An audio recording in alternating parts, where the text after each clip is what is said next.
Hello everybody, welcome to one more video. My name is Firethodas or Mr. Fire or the line of epic heroes.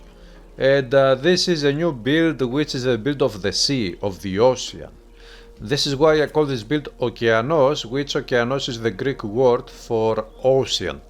Actually ocean comes from Okeanos, but anyway. Now, what is this build all about? This build is all about a Templar who uses a specific component, relic, or charm, This is a relic, this is a charm. We call them components because it is easy to call them components if you want to refer to both at the same time. There is a component which comes with Ragnarok DLC in the game, and that component is called the Children of Okeanos.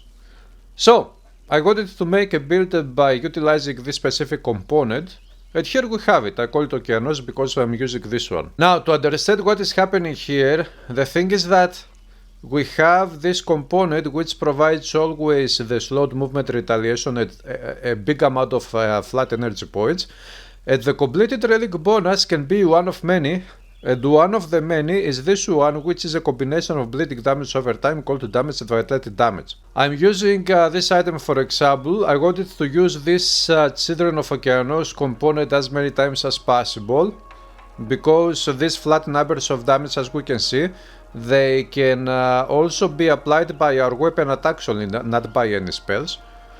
Only by weapon attacks.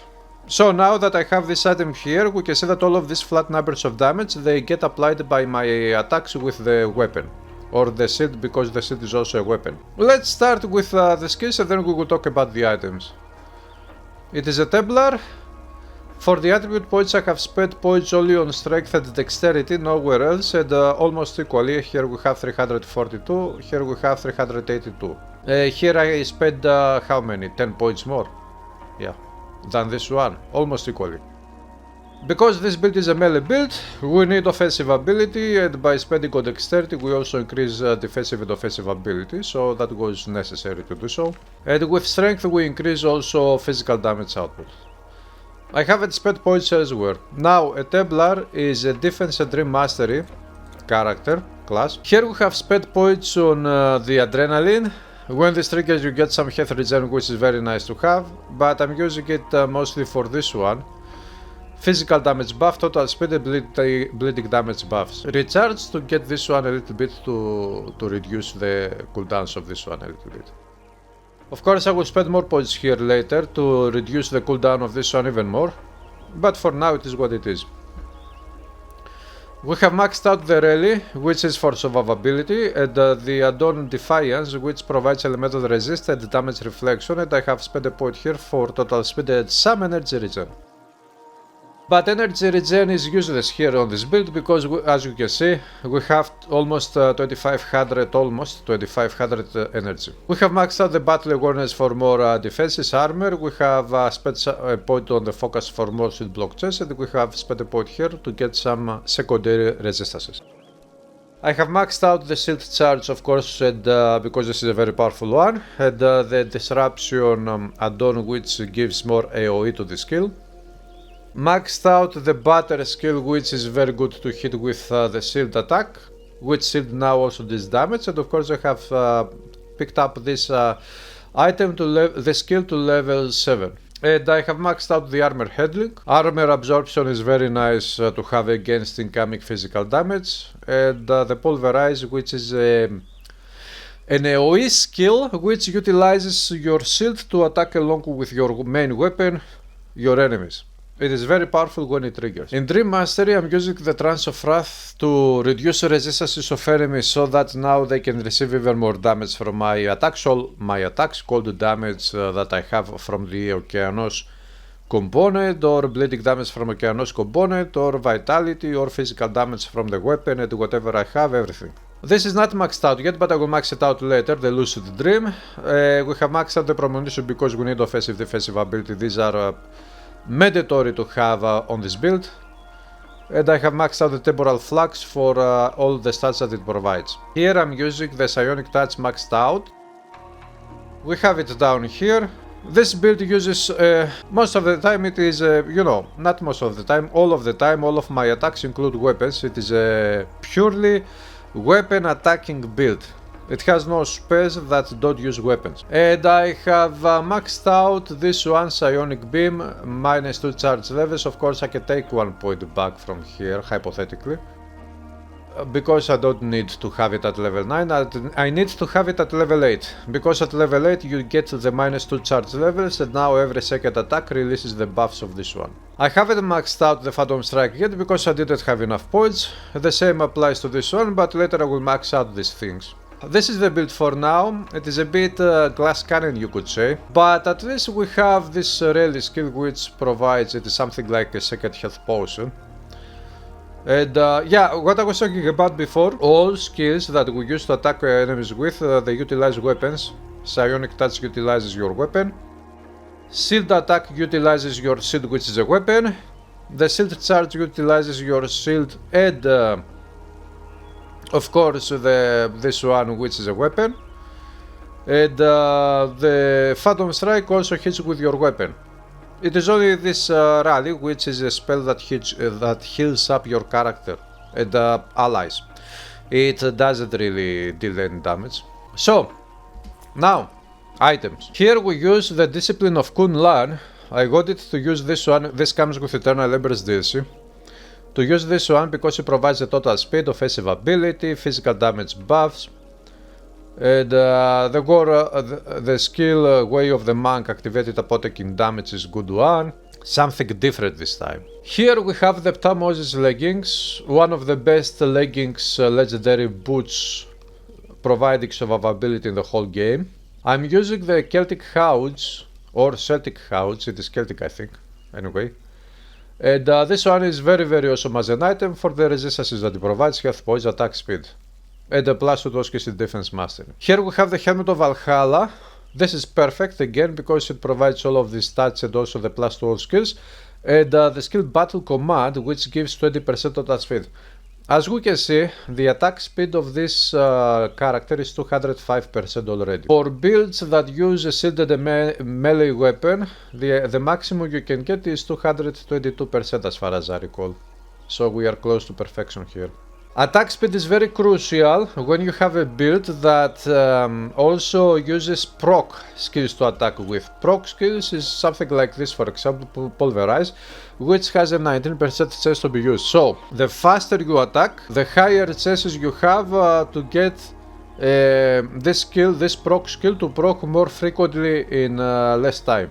If that makes any sense anyway. And this is why it is very crucial to have the highest attack speed possible when your build relies or uses very much proc skills that deal damage. As we said before, let's go first to the jewels. We have the resistant Kikos of the Tinkerer. This is for survivability reasons only. By the way, if you see here we have this item which is the Tinkerer, which I have found the defiled breastplate of the Tinkerer. The defiled prefix provides all of these stats: the poison resist, poison retaliation, the poison damage buff and -15 health regen per second. No matter how much minus flat health regen per second you have, you can fix this problem. You can stop the minus, the negative regen working on you and killing you by equipping a single item on your build. The item is the incarnation of the Anki of Isis, which provides plus 120% health regeneration. Of course, if you have a combination of at least 100% health regeneration from other items, you don't need this one. But if you don't have this combination, then a single Anki of Isis is good enough for you to be done with this problem once and for all. So I have minus 120% health regen and my health stays okay, it doesn't go down, but it also doesn't go up. When you do this thing, health regen, if you have plus health regen from items, it always stays 0. So this is the reason why I'm also using the Anki of Isis. Synergies, people. This game is not very fancy when it comes to many, huge skill trees and whatnot, but it has many synergies between stats, items, skills and whatever, and it is very deep. As much as it is simple. Or simplistic is the right word. Now, the Eye of Reveries. I'm using this one for the resistances, the offensive defensive ability buffs and the other buffs, strength buffs, percentage, edges, whatever it has. Here we have the Augur's Dynasty Collar of Feasting, plus 2 to all skills and Dream Mastery, and attack damage convert to health, which is very good to help me survive better with my melee attacks, because I always attack with melee attacks. And the attack damage convert to health works only with melee attacks, not with spells. I went with the Tortured Soul because I was lucky enough to get one from the hundreds of Tortured Souls I have picked up throughout the years, to have this one with the bonus to be elemental resist. So this one helps with my survivability. The weapon is the Northern's Axe. I'm using this mastery frequent because first of all it has these buffs to cold damage. 2 times flat cold damage, and it also has a very nice base physical damage number, and it is a green, it is a monster in frequent item, so I could enchant it with the Valor of Achilles to get even more flat physical damage and much more attack speed buff, which I want because, as I said before, attack speed in such type of builds is very good to have. But last but not least, we have this awesome item, the Resisted Shield of the Tinkerer. This shield has a very nice base physical damage, 255 damage when you use it as a weapon to deal damage with. It has a very nice blocking number, 828 flat damage. It has the lightning resistance. But it is a Tinkerer, so I could enchant this one with the Children of Okeanos once again. And now, what is happening here is that we have the shield with 2 times Children of Okeanos and the chest with 2 times Children of Okeanos. And this is how we have so much energy, almost 2500, because we used 4 times the Children of Okeanos. And of course now what happens is that when we attack with the shield, all skills that use the shield to attack with, they also count in the weapon. You get the numbers of damage from the weapon, so you hit with the shield, you also hit with the weapon. When you hit only with a weapon, you don't hit with the shield, you hit with a weapon. But when proc skills like Pulverize trigger, then what happens is that this one uses the shield, but it also uses the weapon and it deals much more damage. It doesn't account only for the damage of the shield, it also accounts for this damage. So we have the shield mechanics in Titan Quest are very powerful. And what we have here is that when the weapon... Okay, so when we have on... Let's forget the weapon slots. When we have flat numbers of damage on all slots except for weapons or shields, then what happens is that when you attack with your main weapon, the main weapon also applies the flat numbers of damage from all other slots. For example, the bleeding damage or cold damage vitality from the Okeanos of this item. It doesn't apply the flat numbers of damage from the other weapon or from the shield. So these numbers here of bleeding damage, cold vitality do not apply by the weapon attacks of this weapon. Of course they do apply when you attack with the shield itself. But when you attack with the shield itself, the shield is a weapon, so the flat numbers of damage that you get from all other items except for the main weapon, the shield will apply those numbers of damage. But it has these numbers of damage from Okeanos, and it will also apply the numbers of damage from Okeanos from this item. Which means, as you can understand, that now the shield applies 2 times these stats. This weapon applies only 1 time the Children of Okeanos of both these incarnation and embodiment. But this one applies 2 times because this one applies its own Children of Okeanos stats, and then it applies the Children of Okeanos stats of this item as well. So you can see that how the synergies work here and how this build works. Which means that overall we have a very powerful build, melee attacking build that utilizes also other types of damage, like bleeding, cold vitality. And this is how it...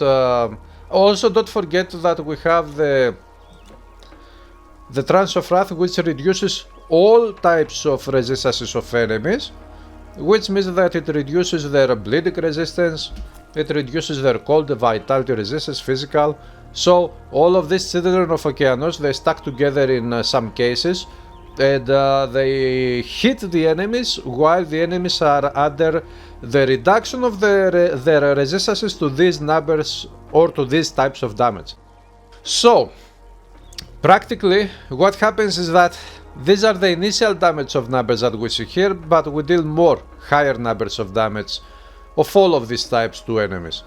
Because all of these types of damage numbers, they get boosted by stats like dexterity, dodge, strength, whatever, and they also increase even further by having the resistance of enemies reduced to these types of damage. I hope that all of these things make sense to you. And this is the build. It is a build that relies heavily on synergies to work nicely. It is a thematic build, but it is also a mechanical build based on a theme that comes from synergies between the Okeanos component. And this is the magic of Titan Quest. It has so much simplistic depth that even a single component can give you so many ideas to make new builds, many new builds. And this is not the only build that you can make with this combination of the Tinkerer of the Children of Okeanos. There are more builds that you can come up with the idea of the Children of Okeanos on a shielded on this item. Yeah, we can have more theory crafting in the future based on this component. Now, I'm activating the skills. These are the resistances, not the best. Very nice, not the best. Very nice, okay, not the best, very nice and very nice. The numbers of damage, but these ones go up because attack speed increases when we trigger this one, 214%. So yeah, and also we get, when we trigger this one we get resistances, so these things are very nice. And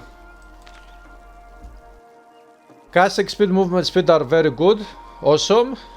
Offensive ability, defensive ability are very good, awesome. Block chest 69%, chest avoid projectiles, dodge attacks, these are the stats. And we have a very nice secondary resistances which we can increase in the future by spending off a couple of more points here. And of course, we can increase the survivability of this build even more by spending points on the storage of it, because this all provides damage absorption and absorbs damage against all types of damage. Now, let's go kill some enemies to show you some gameplay.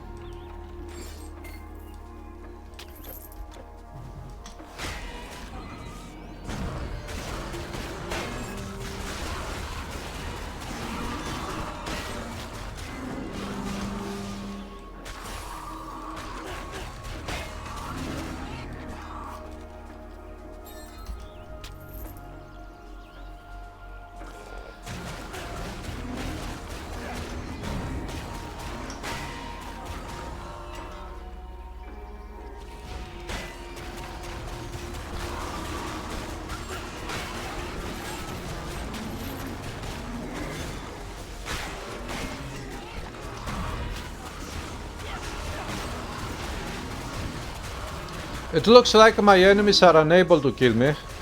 Of course, having a little bit of attack damage converted to health is very helpful, especially when you attack so fast and you deal good amounts of damage.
Nothing, I don't feel any danger here.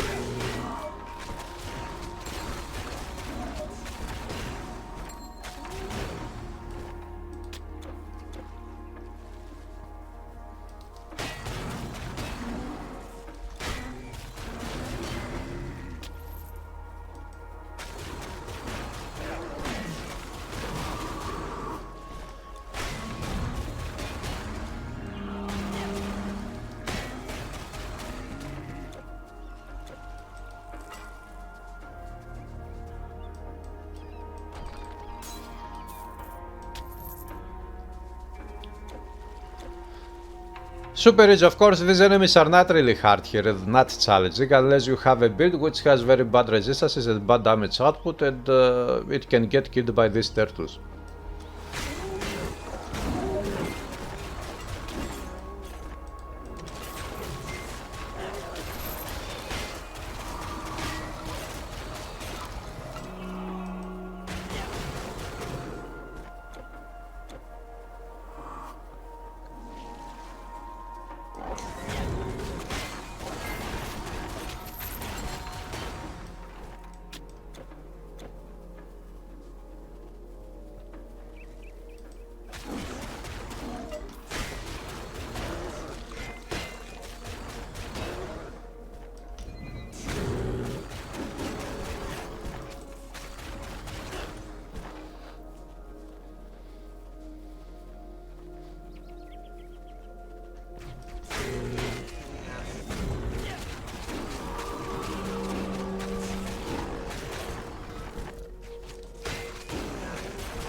You can see down here when I attack the enemy how fast I'm recharging my health. Or refilling my health bar anyway.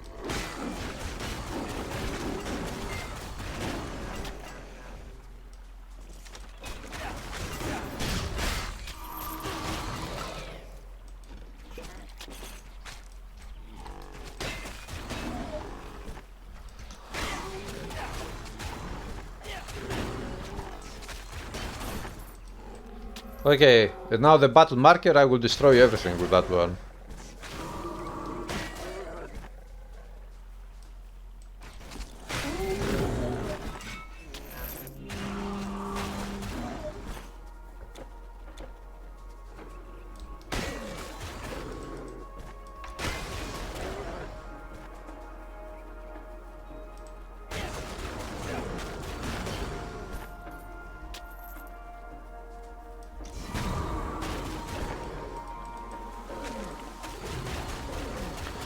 So, guys, this is the gameplay. It is very simple, as you can see. All you do is to attack with your melee weapons and use a couple of skills, and that's it. I plan in the future to make more builds based on this idea with the Okeanos component. It would be very interesting, even spellcasters, but that is for the future to come. And yeah. This is it for this video. I don't know if you like this build, this idea or not. If you could, leave a comment below, hit the like or dislike button if you don't like this video, and remember to subscribe if you like the content of this channel, and you want to stay tuned with much more content that is always coming up. So, I'll see you very soon again, and have a great day.